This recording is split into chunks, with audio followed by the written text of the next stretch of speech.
হে guys, good morning everyone. আজকে রবিবার আর ঘড়ির কাঁটা এখন ঠিক 7টার ঘরে। তো রবিবার 7টা থেকে তোমাদের সাথে নিয়ে ব্লগটা স্টার্ট করছি। নতুন একটা সকাল, নতুন একটা দিন, নতুন সমস্ত কিছু নিয়ে নতুন একটি ব্লগ শুরু করছি। সকালবেলা উঠেই আগে, রাতে যেহেতু চুল বেঁধে শুই, রাত্রিরে সকালবেলা উঠেই আগে চুলটাকে খুলে ফেলেছি। আর সকালবেলা মেন কাজ আমার, যে মনটা একেবারে আকুল হয়ে থাকে, সেটা হলো গাছটা দেখার জন্য, গাছগুলোকে দেখার জন্য এত মনটা একেবারে আকুলি বিকুলি করে। সকালবেলা উঠেই আগে কোনো দিকে না তাকিয়ে আগে সোজা চলে আসি আমার গাছগুলোর কাছে। তো কাজগুলো দেখে তারপর এই যে ফ্রেশ হয়ে একেবারে রেডি হয়ে গিয়েছি। আর এত বাইরে প্রচণ্ড গরম, গুমোট গরম হয়ে আছে। তো বৃষ্টি দুদিন হলো, তো দুদিন ঠান্ডা ঠান্ডা ওয়েদার, তারপরে আবার যেইকে সেই গরম।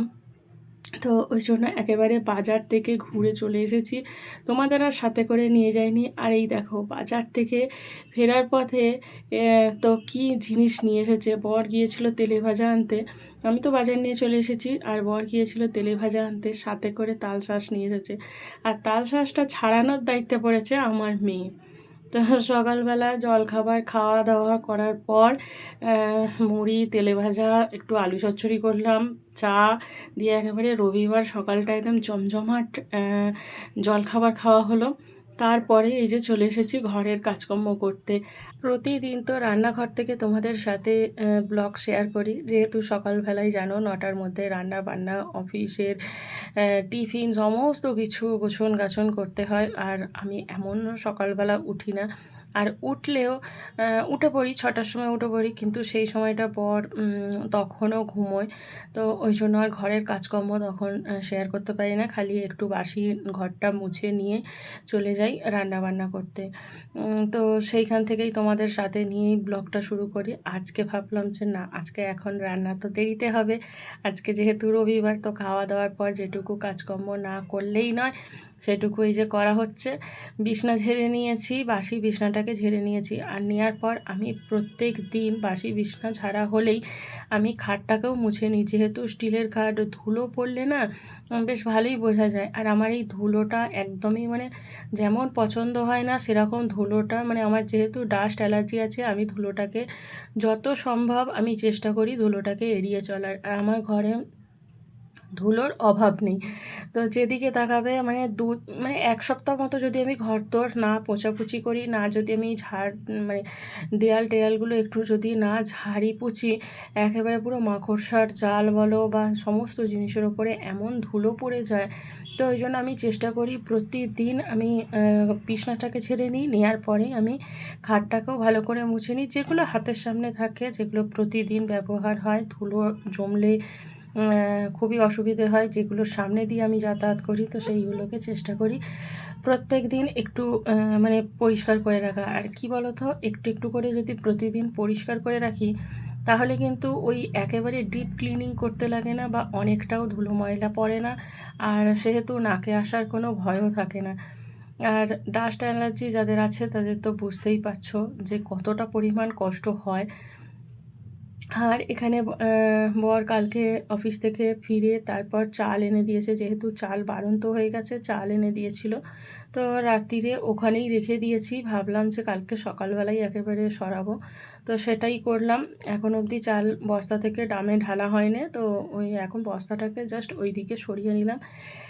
যেহেতু আজকে সবাই মিলে একসঙ্গে খেতে বসবো, আর এইটুকুনি জায়গা বুঝতেই পারছো, তো ফাঁকা পরিষ্কার পরিচ্ছন্ন না করে রাখলে খেতে বসতে গেলে খুবই অসুবিধে হয়। তো ওইদিকে বস্তাটাকে সরিয়ে দিলাম। আর বাজারের ব্যাগগুলো এখনও আজার করা হয়নি, তো তোমাদের উপর থেকে যেটুকু দেখাতে পেরেছি সেটুকুই। তো সেটুকুই নিয়েছি, আর ভাসুরের দোকান থেকেই নিয়েছি সমস্ত বাজারপত্রগুলো। তো তারপর দেখো এইখানে নেওয়া হয়, নিয়ে আর জায়গার জিনিস জায়গায় রাখে না, আমার মেয়েও রাখে না, আর বর তো রাখেই না।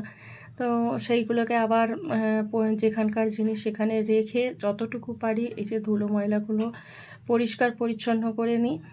আর এই ন্যাকড়া রেখেছি একটা, সুন্দর করে একটু ঝেড়ে পুছে নিচ্ছি, না হলে এত অসুবিধে হয় না।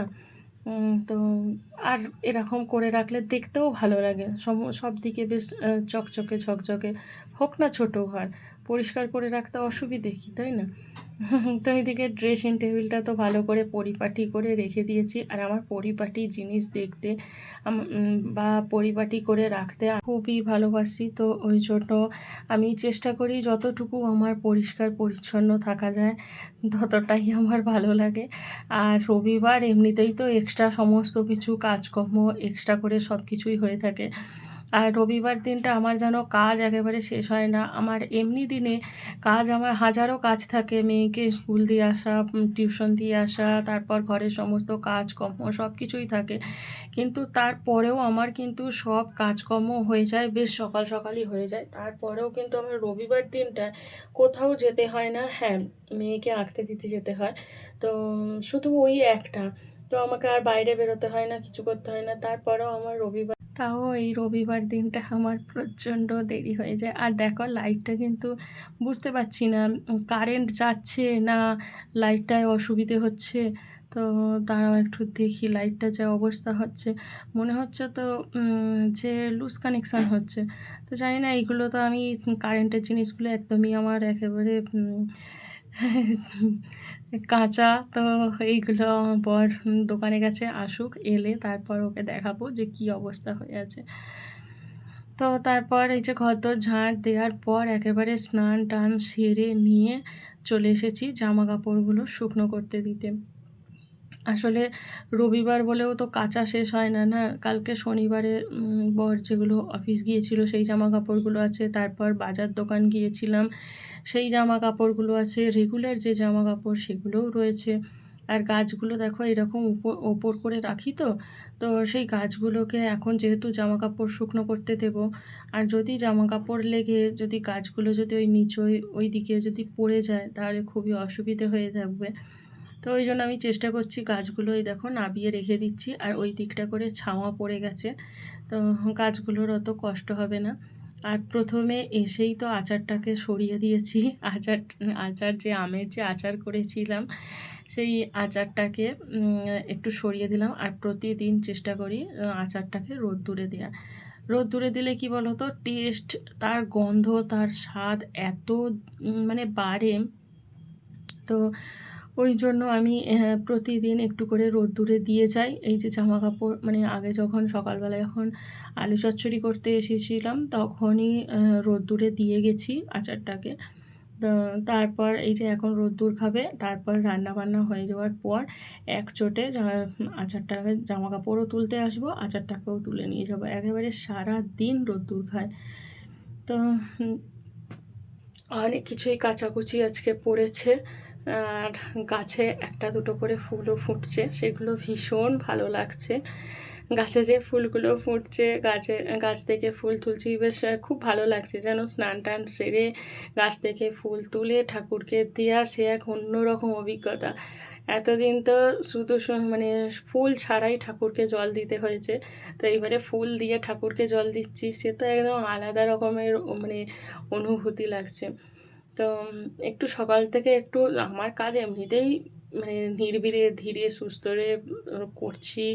আস্তে আস্তে কাজটাকে আমি পরিপাটি করার জন্য আমি বেশি তাড়াতাড়ি কাজ করতে পারি না, তো আস্তে আস্তে করছি। আর তার উপরে আজকে যাওয়ার আছে, কেননা আজকে তো পূর্ণিমা। তো আজকে মন্দিরে যাওয়ার আছে। কাকা সকালবেলায় জানিয়ে দিয়েছে, যখন বাজার গিয়েছিলাম তখনই কাকা জানিয়েছে যে আজকে মন্দিরে যেতে হবে। তো আর অমাবস্যা পূর্ণিমায় তো মন্দিরে ভোগ হয়। আর আজকে তার উপরে রবিবার আছে, বরের অফিস ছুটি, তো আজকে তো যেতে হবেই। আজকে আর কোনো এক্সকিউজ ছুটবে না কাকা, তো যেতে বলেই দিয়েছে। তো ওই জন্য আরও তাড়াতাড়ি করছি যেন। তো জামা কাপড়গুলো তোমাদের সঙ্গে কথা বলতে বলতে শুকোতে দেওয়া হয়ে গেল। তো চলো এইবারে বাদ বাকি কাজ আছে রান্নাবান্না। আর রান্নাবান্না যা করব পুরো আজকে সিম্পল। আর অনেক দিন পর রবিবার দিনকে চিকেন ছাড়া রবিবার হচ্ছে। তো এটা ভাবা যায়? আমি তো নিজেই বিশ্বাস করতে পারছি না যে রবিবার চিকেন ছাড়া আমার ঘরে চিকেন ছাড়া রবিবার হচ্ছে। তো আমার যত যাই হোক রবিবার আমার চিকেন চাই, যত শরীর খারাপ হোক, যত যাই হোক রবিবার আমি চিকেন ছাড়া ভাত খেতেই পারি না।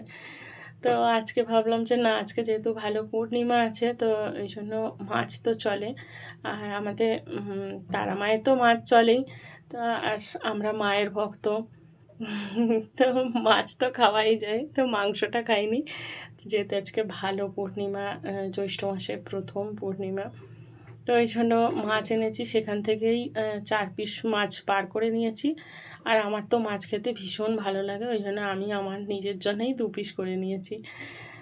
তো 4 পিস মাছ বার করে নিয়েছি। আর কড়াতে কি হয়েছে জানি না, দেখো এত ধোঁয়া উঠলো, তার উপরে নুন দিলাম, হলুদ দিলাম প্রত্যেক দিনের মতো। জানি না তাড়াহুড়ো করছি বলে কি না, মাছগুলো যখন তুলতে যাচ্ছি এত মাছগুলো জড়িয়ে গেছে না, যে কি বলবো, মাছগুলো একটু ভালো করে ভাজা হয়নি।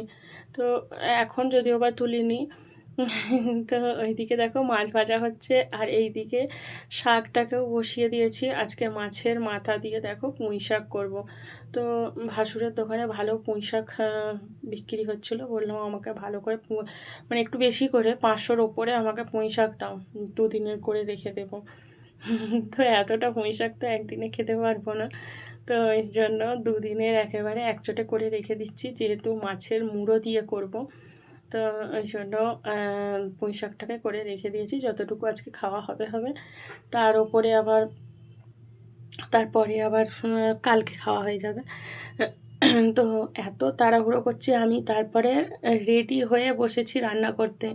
এদিকে পরের একটু দেরি আছে, তো ওই জন্য ভাবলাম যে না, মাছের ঝালটা বসিয়েই দিয়ে যাই। তো একেবারে পুরো কাপড় চোপড় পরে নিয়েছি, নেওয়ার পর মাছটাকে মানে মাছ তো ভাজা হয়ে গেছে, তুললাম, তুলে তারপর এই যে টমেটো, হলুদ, লঙ্কার গুঁড়ো আর আদা লঙ্কা বাটা দিয়ে মাছের ঝাল করছি। আজকে পুরো সিম্পল যেমন মাছের ঝাল হয় সেই রকমই করছি। আজকে মাছের ঝালে কোনো কিচ্ছু মশলা দিইনি, তো একেবারে হালকা পাতলার উপরেই করছি। তো চলো, এখানে মশলাটাকে কষানো হয়ে গেছে, এরপর মাছগুলোকে ছেড়ে দিই। ঝোলে ফুটে গেলেই ব্যাস এইদিকে হয়ে যাবে। আর শাকটা যেমন এইদিকে হচ্ছে সেরকমই হবে, এসে একচোটে মশলা টশলা দিয়ে নামাবো। মাছের মুড়োটাকেও দিয়ে রেখেছি, কাঁটাগুলোও যেহেতু সিদ্ধ হওয়ার ব্যাপার আছে।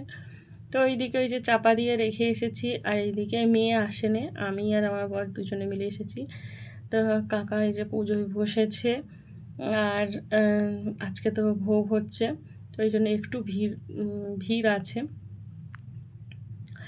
আর এখানে যে অঞ্জলি দেওয়া হয়ে গেছে, সেই তাপ সবাই নিচ্ছে। আর যেহেতু মেয়ে আসেনি সেহেতু তাপটাকে একটু আঁচলে বেঁধে নিয়েছি, মেয়েকে গিয়ে দেবো। তো চলো, আর ভোগ দিয়েছে আজকে।